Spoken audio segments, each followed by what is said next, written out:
Suicide Squad Kill the Justice League, after years of hype, delays, leaks, and rumors, is finally here. And I want to answer one question today. Should you buy it? This review is going to be spoiler-free, and it will contain some early game footage, early minor gameplay spoilers, but will not spoil anything story-related past the introduction. One last note before we get into this review, please be sure to watch other reviews because I've been wrong about games before, and watching more reviews only means you'll make a more informed purchase. So, is Suicide Squad Kill the Justice League worth your money?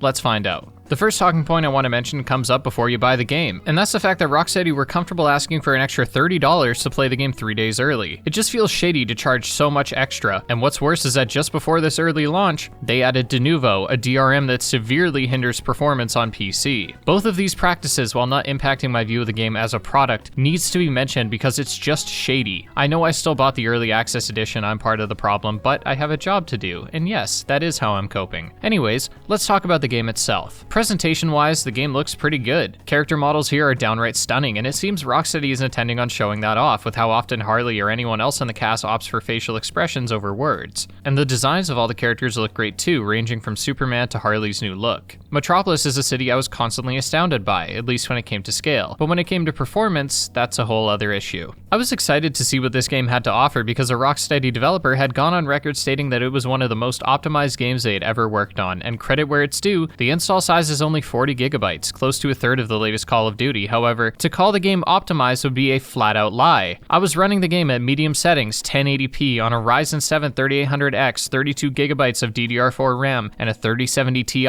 and I still experienced frequent frame drops, and while frame rate issues don't bother me too much, another YouTuber, Whitelight, who has a comparable PC with a 4070 Ti, had the game crash 5 times in just the 2 hours we tried playing together. These were crashes that would lock up his whole computer, forcing a hard reset. Texture pop-in was also a common occurrence despite the game being on an SSD, and yet I think compared to some of the other releases I've covered in the last year, those being Gotham Knights, Jedi Survivor, and of course Call of Duty, I feel like comparatively, this isn't so bad. It's not good, but it's not the worst I've seen. Fortunately, when things are moving like they're supposed to, it looks great. Every character has a slew of animations that fit right in, seeing them striking iconic poses mid-combat and pulling off acrobatics that make even Deadshot look good. I never thought that a jetpack would be able to rival the visceral speed of Captain Boomerang, but here we are. As far as cutscenes go, they all look quite good, and the set pieces here, while I can't give many away, are awe-inducing at some points. To mention an early one that's already been talked about plenty online, in the early game, Batman's doing recon for the rest of the Justice League, and we can actually see him stalking us from the rooftops, which is both a horrifying and damn fun detail. I know many have brought up concerns with the UI, and while I do agree it is too cluttered, I eventually got over it, and I think you will too once you play the game for a few hours. The UI gets drowned out quite easily because this game is constant chaos. It's not uncommon for 50 enemies or more to be on screen at once, all throwing a myriad projectiles your way. In fact, I think the biggest challenge with this game is just how overwhelming everything is. This is in part due to how chaotic things are, but it's also a result of the tutorialization, which hits you with mechanic after mechanic, leaving little breathing room to really nail down the basics. This could be a skill issue, and it's an issue you'll be seeing plenty of, because I can only show early game footage, and it was in the early game that I sucked the most. I think the mechanics here are pretty good, and I'd like to start by breaking down the movement. Each character has some kind of movement ability that is on cooldown. This includes things like Deadshot's jetpack. At first I thought this was a bad move, but eventually I realized that it forced me to engage with the traversal more, figure out where to drop down, where to use my abilities, and it encouraged me to actually see the city. If I had infinite gas in the jetpack, I wouldn't engage with the streets of Metropolis, instead coasting above the skyline. In between the ability cooldowns, you can run on walls, slide, double jump, and bounce off walls, which will come into play significantly when in combat. If there's one tip I can give for Suicide Squad, it is to keep moving at all costs. But it's not enough to simply strafe or jump around. You need to be traversing at all times while in combat, and this means that the average fight tasks you with keeping track of your movement, abilities, cooldowns, the environment, and then your ammo, your weapons, the enemies, incoming attacks, and other objectives like something that needs to be protected. Some enemies are long-range snipers, some move quickly, some apply ailments like freezing, and some are brutes. There's a constant variety of enemies to deal with, and while visually there isn't as much variety, I'm more than pleased with the way combat functions in this game.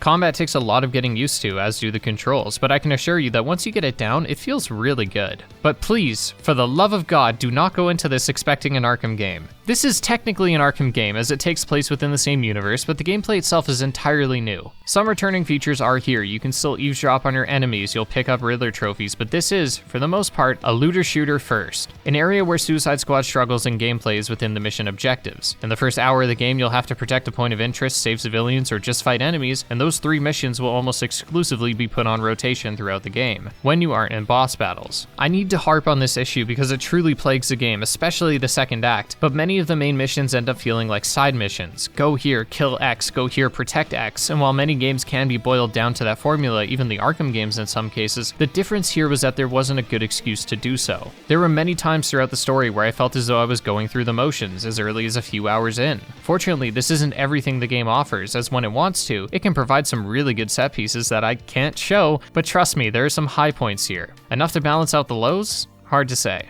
Once you get into the menus, you'll be bombarded with different weapons and different additions to those weapons. It's standard fare. Some weapons have elemental effects, so you can get different shield mods that mesh with certain playstyles, and making a build is pretty good. I appreciated that any crafting can be done in the field, but at a slightly higher price than if you were to go back to the game's hub, the Hall of Justice, to speak to a vendor. You either craft weapons through said vendor, or get them at the end of a mission for whatever character you completed said mission with. A final note about gameplay, I love the AI in this game. You can play with either yourself or up to 3 friends, and I did have a co-op partner, but as mentioned, their game was fucked, so I had to play this in single player. I expected the AI to be constantly getting in the way, not doing anything, and no, the AI is not only never in the way, but they contribute plenty to whatever objective you're on, and I gotta applaud that. What many haven't applauded is the game's story. Look, I know you've probably seen the clips on Twitter, and yeah, there's some really tone-deaf moments here, but I think there's a disconnect between expectations and what the product is. So to alleviate some of that, I'll try to explain what kind of story this is without giving anything away. Suicide Squad Kill the Justice League is not a serious game. It has extremely brief moments of weight, but it's either soured by humor, sandwiched between humor, or is replaced entirely by humor. This game is admittedly funny at times. There were many points where I laughed out loud. Granted, most of them were at King Shark just being unbelievably cute, but still, there's good humor here. But there's also bad humor, and I imagine it won't land as well for you as it did for me. General dialogue flows well enough. The team plays off each other relatively well. While their conversations are lighthearted and most of the story is, it needs to be restated that these are the villains, okay? Harley's a psychopath, King Shark is a monster, Deadshot is a murderer, and Captain Boomerang is Australian. It's all bad, but what's worse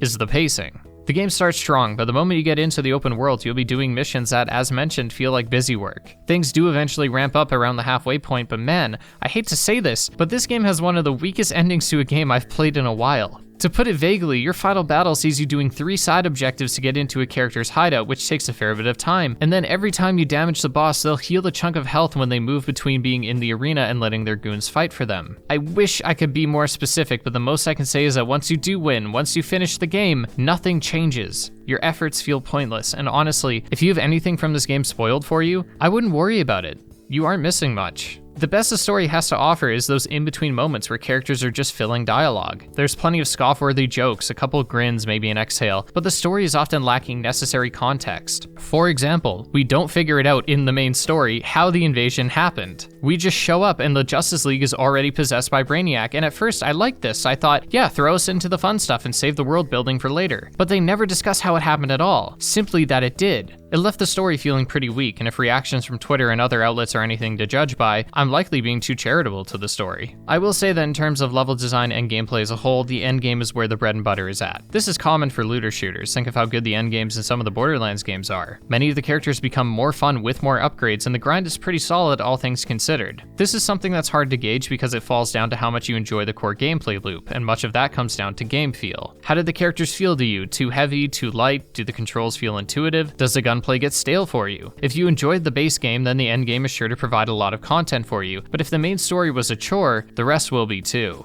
Full transparency, at the time of this review, I've not finished all of the endgame raids, nor have I maxed out my characters, but I have done most of the major side missions except for one that glitched out and wouldn't let me complete it, but I can at least confidently say that I want to return to the game to see if the rest of the endgame elevates it above where it currently stands, which is honestly not that high. If we're strictly talking gameplay, I'm comfortable calling this game good, and hell, even the story isn't that bad, but when we look at the piss-poor final boss fight and ending, and when we see how the game's servers have already been shut down for maintenance, meaning you can't play the game because it's always online, and how despite pre-ordering the digital deluxe edition, I never received any of the skins, weapons, colorways, or anything, which I'm honestly pissed off about. And the cherry on top is that despite this game crashing for so many people, even crashing for me on the final level, forcing me to do it again, and despite all the issues with connectivity people have been having, the in-game microtransaction store still functions perfectly. And the prices for these cosmetics in a game I already paid $130 for is genuinely disgusting.